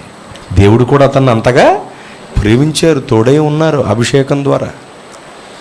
అలాంటి వ్యక్తి స్త్రీ లోలత్వంలో పడిపోయాడు. ఎంత దారుణమో చూడండి. మందు, మని, మగువ చాలా ప్రమాదకరమైనవి. మందు, మని, మగువ మనిషిని పడేయటానికి చూస్తాయి. అపవాదిగాడు ప్రయోగించే సాధనాలు, ఆయుధాలు అవి. చాలా జాగ్రత్తగా ఉండాలి. యోసేపు గారి దగ్గరకు వచ్చింది అలాంటి ఒక సాధనం. ఆ పాపాలలో పడ్డాడు అతను, పడలా. పాపం చేసే అవకాశం వచ్చినా కూడా పాపంలో పడలా. అది కదా గొప్ప విషయం. పాపం చేసే అవకాశం లేనప్పుడు పాపం చేయకపోవటం గొప్ప కాదు. పాపం చేసే అవకాశం వచ్చినా కూడా పాపం చేయకుండా దేవుని కొరకు బ్రతకాలి, అది గొప్ప విషయం. యోసేపు గారు అలాగా పాపంలో పడకుండా పాపానికి దూరంగా పారిపోయాడు. కానీ సంసోను గారు పడ్డాడు, పాపంలో పడి చెడిపోయాడు. కనుగుడ్లు ఓడబెరకబడ్డాయి, తిరగలు తిప్పించారు, తీసుకొచ్చి గుళ్ళో కట్టేశారు. గొడ్డును కట్టినట్టు కట్టేశారు. చాలా ఇబ్బందులు పెట్టారు. కొద్దిసేపట్లో అతన్ని చంపేయబోతున్నారు. కొద్దిసేపట్లో అతను నీచ మరణం పొందబోతున్నాడు. ఆ సమయంలో ఒక్కసారి కనుగుడ్లు లేకపోయినా మనోనేత్రాలు తెరిచి దేవుని వైపు చూచాడు. యోబు గ్రంథంలో ఏముందో తెలుసా? పడిపోయిన వాడు సహాయము కొరకు తన చేయి చాపడా అని వ్రాయబడింది. వెంటనే దేవా అని దేవుని వైపు చూచి మనోనేత్రాలతో దేవుని వైపు అలాగా కట్టబడిన చేతులను అలా కొద్దిగా పైకెత్తి, దేవా ఈ ఒక్కసారి నన్ను జ్ఞాపకం చేసుకోవా దేవా, నా బలమును ఒక్కసారి తిరిగి ఇవ్వవా అని అడిగాడండి. వెంటనే దేవుడు అతన్ని అనుగ్రహించారా లేదా? వెంటనే అనుగ్రహించారంటే అర్థం ఏంటో తెలుసా అండి? నా బిడ్డ ఎప్పుడు నా సాయం కోరతాడా అని పక్కనే ఉన్నారమ్మా ఆయన. బైబిల్ ఏం చెప్తుందో తెలుసా? సాధారణముగా మనుషులకు కలిగే శోధన తప్ప మీకు ఎక్కువేమీ కలగట్లేదు. ఒకవేళ అది కూడా ఎక్కువని మీరు తలించితే తప్పించుకునే మార్గాన్ని కూడా దేవుడు పక్కనే పెట్టారంటారు. ఆ మార్గం ఎవరో తెలుసా అమ్మా? ప్రభువైన యేసు. ఆయన అలాగే చూస్తూ ఉంటారు, నా బిడ్డ ఎప్పుడు నా సాయం కోరతాడు, ఎప్పుడు నా సాయం కోరుతుంది, ఏంటి ఇలా అయిపోయారు నా బిడ్డలని బాధపడుతూ ఉంటారమ్మా ఆయన. దేవుడు అలా చూస్తున్నారు దగ్గరగా ఉండి, ఈ సంసోను ఎప్పుడు నా సాయం కోరతాడు అని. వెంటనే అతను సాయం కోరేసరికి వెంటనే దేవుడు అతను అనుగ్రహించారు. తిరిగి అభిషేకాన్ని, బలాన్ని అనుగ్రహించారు. వెంటనే ఎప్పటి వలె అతను బలము పొందుకుని ఒక్కసారి ఆ స్తంభాల్ని పట్టి తోస్తే లాగితే అతని జీవిత కాలంలో ఎంతమంది శత్రువులనైతే చంపాడో అంతకు మించిన శత్రు సంఖ్యను ఆ రోజు చంపాడు. అంతకు మించిన సంఖ్యలో శత్రువుల్ని ఆ రోజు అతను చంపాడు. వింటున్నారా? నీచ మరణం పొందవలసిన వాడు వీర మరణం పొందాడు. ఎంత గొప్ప విషయమో గమనించారా? పడిపోయిన వాడే, చెడిపోయిన వాడే, కానీ దేవుని సహాయం కోరుకుని మరలా బ్రతుకుని కట్టుకున్నాడు, నిలబెట్టబడ్డాడు, వీరుడయ్యాడు. దేవునికి స్తోత్రం. మన బ్రతుకుల్ని కట్టే దేవుడమ్మా. మనం వేడుకోవాలి ఈ కోటాల్లో, దేవా నా జీవితాన్ని కట్టు, నిలబెట్టు అని వేడుకోవాలి. అర్థమవుతుందా? అది కదా ముఖ్యం. జీవితాలు ముందు కట్టబడితే నింపవలసినవన్నీ దేవుడు మన బ్రతుకుల్లో నింపుతారు. ముందు జీవితాలు కట్టబడాలి. నువ్వు చిల్లు పడిన కొండగా ఉంటే దేవుడు ఎంత నింపినా ఏమైపోద్ది? బయటకు పోద్ది. పగిలిపోయిన కొండగా ఉంటే నింపటానికి అసలు వీలే ఉండదు కదా. ముందు బ్రతుకు కట్టబడాలి, జీవితాలు కట్టుకోవాలి యేసయ్య సహాయంతో ఈ కోటాల్లో. దేవునికి స్తోత్రం. దావీదు గారు పడిపోయినవాడు కాదా అమ్మా?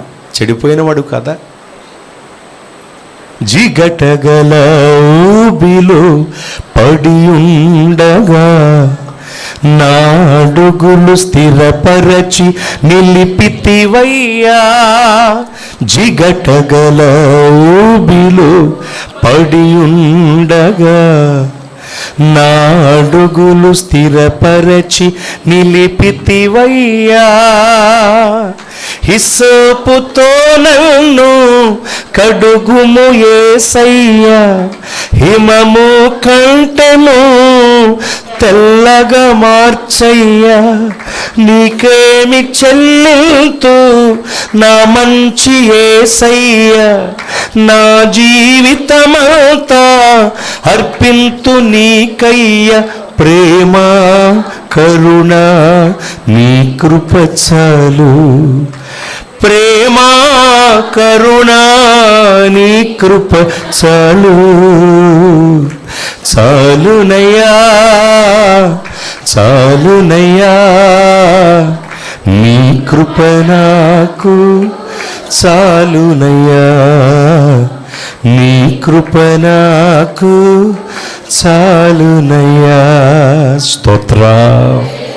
కనుక మీరు గమనించాలి, దావీదు గారు కూడా చెడిపోయిన వాడే, పడిపోయిన వాడే, కానీ దేవుణ్ణి వేడుకున్నాడు. హిస్సోపుతో నన్ను కడుగు, హిమము కంటే తెల్లగా మార్చు ప్రభువా. నీ ఆత్మను నా యొద్ద నుండి తీసివేయుద్దయ్యా, నీ సన్నిధి నుండి నన్ను త్రోసివేయుద్దయ్యా. రక్షణ ఆనందాన్ని నాలో మరలా పుట్టించు ప్రభువా అని కన్నీటితో ఉపవాస దీక్షతో దేవుణ్ణి వేడుకున్నాడు. అలా వేడుకుని దేవుని దగ్గర ప్రాధేయపడిన అతని జీవితాన్ని, పగిలిన అతని జీవితాన్ని, విరిగి నలిగిన హృదయాన్ని దేవునికి అర్పించిన అతని జీవితాన్ని దేవుడు కట్టారు, నిలబెట్టారు, శాశ్వత కృపతో నింపారు, రాజుగానే ఉంచారు, గొప్ప చేశారు. దేవునికి స్తోత్రం. ఇప్పుడు నేను చెప్పిన ముగ్గురు కూడా చెడిపోయిన వారే, పడిపోయిన వారే. యెఫ్తా గారు, సంసోను గారు, దావీదు గారు ముగ్గురు పడిపోయిన వారే, చెడిపోయిన వారే. కానీ దేవుని సహాయాన్ని కోరుకుని జీవితాలు కట్టుకున్నారు. వాళ్ళు జీవితాలు కట్టుకున్నారు. ఎంత గొప్పగా దేవుడు వాళ్ళ జీవితాలు కట్టాడు, ఎంత గొప్పగా దేవుడు వాళ్ళ బ్రతుకుల్ని నిలబెట్టాడంటే, విశ్వాస వీరుల జాబితా ఉంటుంది కదా హెబ్రీ పత్రిక 11వ అధ్యాయంలో. ఆ యొక్క విశ్వాస వీరుల జాబితాలో ఈ ముగ్గురు పేర్లు పరిశుద్ధాత్ముడు వ్రాయించారు. ఈ ముగ్గురు పేర్లు విశ్వాస వీరుల జాబితాలో దేవుడు వ్రాయించారు. మీకు తెలుసా, విశ్వాస వీరుల జాబితాలో ఆదాము గారి పేరు ఉండదని?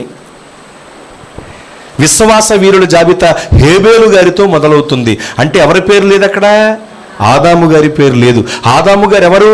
మానవ జాతికి మూల పురుషుడు. ఆదాము గారు ఎవరు? తొలి మానవుడు. ఆదాము గారు ఎవరు? సర్వప్రాణి కోటికి పేర్లు పెట్టినవాడు. ఆదాము గారు ఎవరు అంటే దేవుని కుమారుడు అని చెబుతోంది వాక్యం.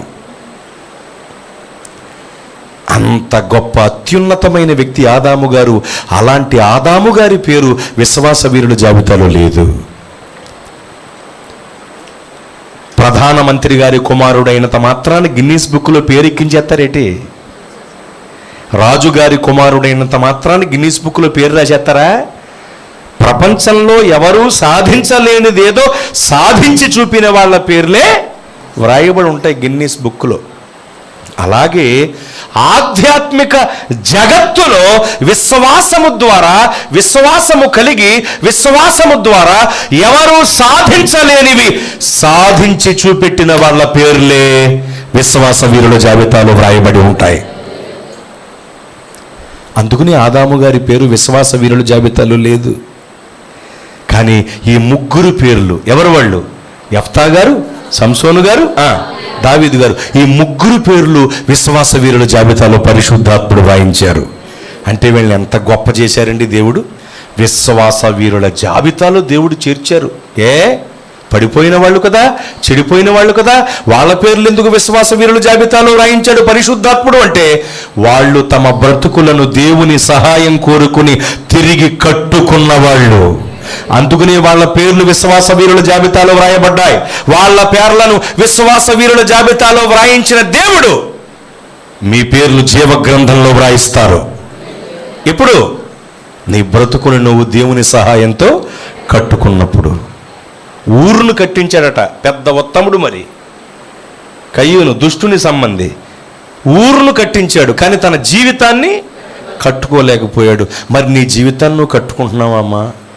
ఇల్లు కట్టుకుంటున్నావు ఏమండి, ఏవేవో చీటీలు కట్టుకుంటున్నావు ఏమండి, బ్యాంకులో వాటిలో పోస్ట్ ఆఫీసులో పొదుపులు కట్టుకుంటున్నావు, అన్నీ కట్టుకుంటున్నావు, కానీ నీ జీవితాన్ని కట్టుకుంటున్నావా తల్లి? బాబు, నీ జీవితాన్ని కట్టుకుంటున్నావా అయ్యా? ముందు మన బ్రతుకులు కట్టబడాలి యేసు నామములో. మన బ్రతుకులు కట్టబడాలి దేవుని చేతుల ద్వారా. మన బ్రతుకులు కట్టబడాలి. ఇర్మియా గారితో దేవుడు మాట్లాడుతూ ఏమన్నారు? నీవు కొమ్మరి వాని ఇంటికి వెళ్ళు అన్నారు. అవునా కదా? వెళ్ళాడు ఈయన. కొమ్మరి ఏం చేస్తున్నాడు అంటే, కొమ్మరం పని చేసే ఆయన ఏం చేస్తున్నాడు? కొండలు తయారు చేస్తున్నాడు. కొండ తయారు చేసి ఏమండి, దాన్ని దారంతో అడుగుమట్టిలా కోసి తీసి పక్కన పెడదాం అనుకున్నప్పుడు ఆ కొండ ఏమైపోయింది? విడిపోయింది. విడిపోవటం అంటారు దాన్ని. సరే, విడిపోయింది. పచ్చి కొండ కదా, ఇంకా అది విడిపోయింది. విడిపోతే అతను ఏం చేశాడు? ఆ మట్టిని తీసి అవతలకు పారేసి ఇంకో మట్టి మొక్క తీసాడా? లేదు. దాన్నే మళ్ళా ముద్ద కింద చేసి వేయవలసిన కొన్ని నీళ్లు పోసి దాన్ని ఎలాగైతే పిసికి సరిచేయాలో మట్టిని అలా సరిచేసి మళ్ళా సారి మీద వేసి దాన్ని ఒక మంచి పాత్రగా తయారు చేసినప్పుడు దేవుని వాక్కు ప్రత్యక్షమైంది ఎవరికి? ఇర్మియా గారికి. ఈ కుమ్మరి మంటికి చేసినట్లు నేను ఇశ్రాయేలీయులకు చేయలేనా అన్నారు. అంటే అర్థం ఏంటో తెలుసా? ఇశ్రాయేలీయులు నా చేతి పని, నా చేతులారా నేను చేసుకున్న పాత్ర వాళ్ళు. పరమ కుమ్మరి అయిన నేను చేసిన పాత్ర వాళ్ళు. ఆ పాత్ర ఏమైపోయింది? విడిపోయింది. మామూలు కుమ్మరి కొండ చేసేటప్పుడు కొండ విడిపోయిందంటే అది కుమ్మరి తప్పు. ఎందుకంటే సమపాళ్లల్లో కలపవలసిన రీతిగా కలపలేదు. కానీ పరమ కుమ్మరి చేసిన కొండ విడిపోయిందంటే అది కొండ తప్పు. స్వయం కృతాపరాధం వల్ల నష్టాన్ని కష్టాన్ని తెచ్చుకుంటాం మనం. స్వయం కృతాపరాధం అంటే తెలుసా ఇంతకీ? తమకు పట్టని జగడమును బట్టి రేగువారు దాటిపోవచ్చున్న కుక్క చెవి లాగిన వాళ్ళతో సమానమని బైబిల్ గ్రంథంలో ఉంది, సామెతల గ్రంథంలో. కుక్క వెళ్ళిపోతుంది అనుకోండి, వెళ్ళిపోని వాళ్ళు మనకెందుకు, ఎక్కడికి వెళ్తావు అని చెవట్టుకు లాగామనుకోండి, 1 కేజీ కండ అట్టుకుపోద్ది. అది మనకు అవసరం లేని పని. అవునా కదండి? కొన్నిసార్లు చెయ్యకూడని పనులు చేయటం వల్ల, చేయవలసిన పనులు చేయకపోవటం వల్ల స్వయం కృతాపరాధాల పాలై మన బ్రతుకులు పగిలిపోతున్నాయి, విడిపోతున్నాయి, నాశనం అవుతున్నాయి. ఇశ్రాయేలు అలాగే స్వయం కృతాపరాధాల ద్వారా తమ జీవితాలు పాడు చేసుకుని పగిలిన కొండగా అయిపోతే దేవుడు పాఠం నేర్పుతున్నాడు. ఏమని? ఆ విడిపోయిన కొండను, పగిలిపోయిన కొండను ఆ కొమ్మరి ఎలాగైతే మరలా సరిచేసి నిలబెట్టాడో, బాగు చేశాడు, మంచి పాత్రగా మలిచాడు, అలాగ నేను ఇశ్రాయేలీయులను కూడా చేయగలను అంటున్నారు దేవుడు. ఆ కొమ్మరి మంటికి చేసినట్లు నేను వీళ్ళకి ఇశ్రాయేలులకు చేయలేనా అంటే అర్థం ఏంటి? చేయగలను అంటున్నాడు దేవుడు. అరే, విడిపోయిన కొండనే కొమ్మరి సరి చేసినప్పుడు, పగిలిపోయిన బ్రతుకుల్ని దేవుడు కడతానన్నప్పుడు మన జీవితాలు ఆయన కట్టడా అండి? కనుక ఎవరి సహాయం కోరుకోవాలి?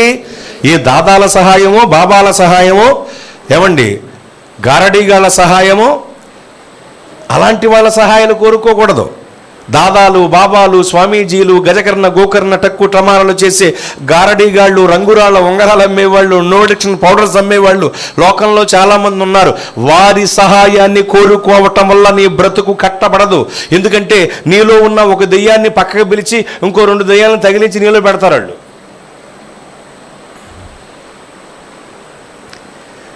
కేవలం నిన్ను నిస్వార్థమైన ప్రేమతో ప్రేమించి నీ బ్రతుకుని కట్టి నిలబెట్టే దేవుడు యేసు ప్రభువారు. కనుక ఎవరి సహాయం కోరుకోవాలి? దేవుని సహాయం కోరుకోండి. ఆ కొమ్మరి మంటికి చేసినట్లు నేను మీకు చేయలేనా అన్న దేవుడు ఇశ్రాయేలీలకే కాదు, ఆత్మీయ ఇశ్రాయేలీలమైన మనకు కూడా ఆయన సాయం చేస్తారు. ఎందుకంటే మనం ఆత్మీయ ఇశ్రాయేలీలం కదండి.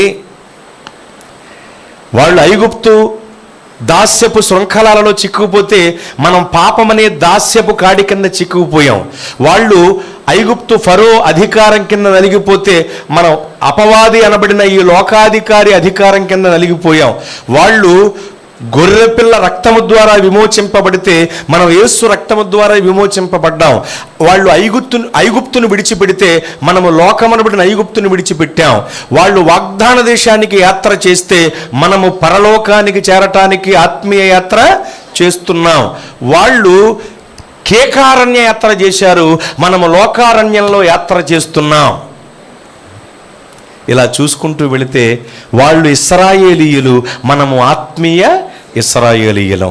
వాళ్ళ బ్రతుకులే కడతానన్న దేవుడు పక్షపాతి కాడు, మన బ్రతుకులను కూడా ఆయన కడతారు. ఆ కొమ్మరి మంటికి చేసినట్లు ఇశ్రాయేలులకే కాదు, మన జీవితాలకు కూడా దేవుడు అలా చేయగలరు. కనుక ఎవరి సహాయం కోరుకోవాలి? పరమ కొమ్మరి సహాయం కోరుకోవాలి, పరమ కమ్మరి సహాయం కోరుకోవాలి, పరమ కాపరి సహాయం కోరుకోవాలి, పరమ తండ్రి సహాయం కోరుకోవాలి. దేవుని సహాయాన్ని మనం కోరుకోవాలి. దేవా, నన్ను నిలబెట్టయ్యా, నా బ్రతుకును కట్టయ్యా అని ఈరోజు ఏమడగాలంటే, పడిపోయిన వాడు చెయ్యి చాపడా, సహాయం కొరకు చెయ్యి చాపడా అని ఉంది కదా, చాపుతాడు కదా యోబు గ్రంథంలో ఉన్న వాక్యం ప్రకారం. అలాగే మనం ఈరోజు ప్రార్థనలో దేవుని సహాయం కొరకు చేయి చాపాలి. దేవా, నా బ్రతుకుని కట్టండి అని దేవుణ్ణి అడగాలి. ఇప్పుడు మూలవాక్యంలోనికి రండి. అతగాడు ఊరును కట్టించగలిగాడు కానీ జీవితాన్ని కట్టుకోలేకపోయాడు. ఊరును కట్టించడం కంటే గొప్ప విషయం ఏంటి? జీవితాన్ని కట్టుకోవటం. అతను ఎలాగో చేయలేకపోయాడు, మనం చెయ్యాలా వద్దా? వాడు జీవితాన్ని కట్టుకోలేకపోయాడు గనుక కయ్యూను మినిస్ట్రీ. మనం జీవితాలు కట్టుకుంటే సీయోను మినిస్ట్రీ. కనుక జీవితాలు కట్టుకుందామా, దేవుణ్ణి అడుగుదామా, వేడుకుందామా? ఏమండి, బాగా వినండి. ఇస్కరియోతు యోధ అలాగే పేతురు గారు ఇద్దరు మనకు కనబడతారు క్రొత్త నిబంధనలో. వీళ్ళిద్దరూ ప్రభు శిష్యులే. వీళ్ళిద్దరూ కూడా అపవాదికి చోటిచ్చిన వాళ్లే. అవునా కాదమ్మా? ఇప్పుడు ఎప్పుడు చూసినా యోధ సాతానుకు చోటిచ్చాడంట. పేతురు గారు ఇవ్వలేదా? దేవుని రక్షణ కార్యానికి, దేవుడు మనకు అనుగ్రహించే రక్షణ కార్యానికి అడ్డుగా మాట్లాడాడా లేదా? ఇది నీకు కలగకుండాను గాక, ఇది నీకు సంభవింపకుండాను గాక అంటున్నప్పుడు దేవుడు ఏమన్నారు? ఊరుకో పేతురు అనరా? సాతానా, నా వెనక్కి పో అన్నారు. అంటే పేతురు గారు ఎవరికి చోటిచ్చాడండి? సాతానుకు చోటిచ్చాడు. అలాగే ఇస్కరియోతు యోధ కూడా ఎవరికి చోటిచ్చారు? ఇద్దరూ సాతానికి చోటిచ్చిన వాళ్లే, ఇద్దరూ ప్రభువుతో ఉన్నవాళ్లే. మళ్ళీ ప్రభువుతో ఉంటూనే, ప్రభు చేసే అద్భుత కార్యాలు చూస్తూనే, బోధలు వింటూనే, ఆయన పెట్టే రొట్టె మొక్కలు చేప మొక్కలు బొగ్గలాడించుకుంటూ మెక్కుతూనే ఇద్దరూ సాతానికి చోటిచ్చారు. అయితే మీరు గమనించారా? ఇద్దరిలో తిరిగి దేవుని వద్దకు వచ్చి సహాయం కోరుకుని బాగుపడింది ఎవరు? పేతురు గారు ఒక్కడే. నేను అనుకుంటానండి, అతను కూడా ఏదో లేఖనాన్ని బట్టి అతడు అలా అయిపోవాలి, లేఖన నెరవేర్పును బట్టి ఇస్కరియోతు యోధ జీవితం అలా అయిపోవాలి, దాన్ని నేను కాదంటలా. కానీ అతడు ప్రభు దగ్గరికి వచ్చి, ఆత్మహత్య చేసుకోకుండా ప్రభు దగ్గరికి వచ్చి, నేను చేసిన తప్పు అయ్యా, నేను దోషం చేశానయ్యా అయ్యా అని సిలువ దగ్గర నుంచునుంటే, యోహాను అనే పేరు కలిగిన శిష్యుడు ఎలాగైతే యోహాను గారు యేసు ప్రభు సిలువ వద్ద నుంచున్నాడో, ఏమండి, యేసయ్య యొక్క తల్లి యొక్క బాధ్యతను స్వీకరించాడో, అదే సమయంలో ఇతను కూడా ఇంకో పక్కన నుంచుని, దేవా, నేను తప్పు చేశానయ్యా అని వేడుకుంటే, ఆ దొంగను క్షమించిన దేవుడు ఇతన్ని క్షమించడంటారా? ఆ దొంగని రక్షించిన దేవుడు ఇతన్ని రక్షించడంటారా? ఏమండి, ఇతనికి కూడా బ్రతుకులో ఒక అవకాశం ఇచ్చేవారు. ఇతరు కూడా ఏమండి మేడగదిలో అందరితో పాటు ప్రవేశించేవాడు, ప్రార్థించేవాడు, పరిశుద్ధాత్మను పొందేవాడు, బ్రతుకు కట్టబడేది కదా. ఈ కోణంలో ఆలోచన చేయండి ఒకసారి. కానీ అతను అలా చేశాడా? తొందరపాటు నిర్ణయం తీసుకున్నాడు, నాశనం అయిపోయాడు. మంచి నిర్ణయం తీసుకున్నాడు పేతురు గారు, బాగుపడ్డాడు. గట్టిగా స్తోత్రం చెప్పండి. బ్రతుకుని కట్టుకోవటం అనేది మన చేతుల్లో ఉంది. నువ్వు చేయవలసింది నువ్వు చేస్తే దేవుడు చేయవలసింది దేవుడు చేస్తారు. నువ్వు చేయవలసింది ఏమిటి? దేవా, నా జీవితంలో ఈ ఇబ్బంది ఉందయ్యా, ఇక్కడ నేను పడిపోయాను, ఇక్కడ నేను చెడిపోయాను, ఈ విషయంలో నేను అపరాధిగా ఉన్నానయ్యా, నన్ను క్షమించండి అని దేవుని సహాయం కోరుకుని బ్రతుకుని కట్టమని దేవుణ్ణి వేడుకో. యెఫ్తా జీవితాన్ని కట్టిన దేవుడు నీ జీవితాన్ని కడతారు. సంసోను గారి జీవితాన్ని కట్టిన దేవుడు నీ జీవితాన్ని కడతారు. దావీదు గారి జీవితాన్ని కట్టిన దేవుడు నీ జీవితాన్ని కడతారు. సీమోను పేతురు గారి జీవితాన్ని కట్టి నిలబెట్టి బలమైన సాధనంగా మార్చిన దేవుడు నీ జీవితాన్ని కూడా కడతారు ఈరోజు. స్తోత్రం. అయితే నువ్వు దేవుని సహాయాన్ని కోరుకుందాం, దేవుణ్ణి వేడుకుందాం, బ్రతుకులు కట్టుకుందాం, నిలబెట్టబడదాం, అది మొదలుకుని దీవించబడదాం. ఏషావంటాడు తండ్రి దగ్గరకు వచ్చి, నాన్న, ఒక్క ఆశీర్వాదం కూడా లేదా నాన్న అన్నాడు. అసలు అతను అడగవలసింది ఈ నాన్నను కాదు, పరలోకపు తండ్రిని అడగాలి. ఇస్సాకు అనే తండ్రి వద్ద దీవెనలు అయిపోయి ఉండవచ్చు, ఎన్నటికీ తరగనన్ని దీవెనలు తండ్రి అయిన దేవుని వద్ద ఉంటాయి. ఈ చిన్న విషయాన్ని మిస్ అయిపోయాడు ఏశావు. పరమ తండ్రిని అడగటం మానేశాడు. ఒకవేళ దేవా, నా తమ్ముడు నా తండ్రి వద్ద ఉన్నటువంటి ఆశీర్వాదాలన్నీ తీసేసుకున్నాడయ్యా, నా తండ్రి దగ్గర ఇంకా ఆశీర్వాదాలు లేవు ప్రభువా, నా తండ్రి దగ్గర ఒకవేళ ఆశీర్వాదాలు తరిగిపోయి ఉండవచ్చు, కానీ నీ దగ్గర తరగని దీవెనలు ఉంటాయి నాయన. దేవా, నన్ను జ్ఞాపకం చేసుకో, నన్ను మీరే ఆశీర్వదించండి అని ఒకవేళ దేవుణ్ణి ఏశావు వేడుకొని ఉంటే, అతని జీవితాన్ని నిలబెట్టి కట్టి ఆశీర్వదించేవాడు దేవుడు, గొప్ప చేసేవాడు దేవుడు. అతని చరిత్ర వేరొకలాగా ఉండేది. అతని చరిత్ర వేరే విధంగా ఆశీర్వాదకరంగా ఉండేది. కానీ తనను కన్న తండ్రిని అడగగలిగాడు, కానీ పరమ తండ్రిని అడగల. అతను పరమ తండ్రిని అడిగి జీవితాన్ని కట్టుకోలేకపోయాడు ఏశావు. అలాగే కయ్యూను దేవుడి దగ్గర పశ్చాత్తాపపడలేదు. ఊరును కట్టించాడు కానీ జీవితాన్ని కట్టుకోలేకపోయాడు కయ్యూను. ఇస్కరియోతు యూదా దేవుని సహాయాన్ని కోరి తన జీవితాన్ని కట్టుకోలేకపోయాడు. ఇస్కరియోతు యూదా కావచ్చు, ఏశావు కావచ్చు, కయ్యూను కావచ్చు, భ్రష్టులైపోయారు వీళ్ళు. మనము దేవునికి ఇష్టలమైపోవాలి. అదిగో యెఫ్తా గారి వలె, సంసోను గారి వలె, దావీదు గారి వలె, సీమోను పేతురు గారి వలె దేవుని సహాయాన్ని మనం కోరుకోవాలి. దేవుణ్ణే మనం వేడుకోవాలి. దేవా, నీవే దిక్కుని దేవుణ్ణి అడగాలి. చేతులెత్తి దేవుణ్ణి వేడుకోవాలి. దేవా, సహాయం చెయ్యయ్యా, నా జీవితాన్ని కట్టయ్యా, నా బ్రతుకుని కట్టయ్యా, నా బ్రతుకుని కట్టు, నా జీవితాన్ని నిలబెట్టు అని దేవుణ్ణి మనం వేడుకోవాలి. ఇదిగో నా జీవితాన్ని కట్టుకోవటానికి నేను ఇష్టపడుతున్నాను. నా జీవితాన్ని కట్టి నిలబెట్టే యేసయ్యకు నా జీవితాన్ని సమర్పిస్తున్నాను, దేవుని సహాయాన్ని నేను కోరుకుంటున్నాను అన్నవాళ్ళు మీ రెండు చేతులు బాగా పైకి చాపి చూపండి. మీ కొరకు ప్రార్థన చేస్తాను. ప్రభువా, మీకు స్తోత్రము. దేవా, విత్తబడిన వాక్యమునికి నీరు కట్టి ఫలింపు కలిగించండి. మీ రెండవ రాకడకు ప్రతి ఒక్కరిని ఆయత్తపరచండి తండ్రి. తీర్మానపూర్వకముగా చేతులెత్తిన బిడ్డలు ఉన్నారయ్యా, వారి తీర్మానాలని మీరు స్థిరపరచండి, వారిని బలపరచండి. తీర్మానములకు తగిన జీవితములు జీవించే కృపాభిషేకం బిడలపై కుమ్మరించండి.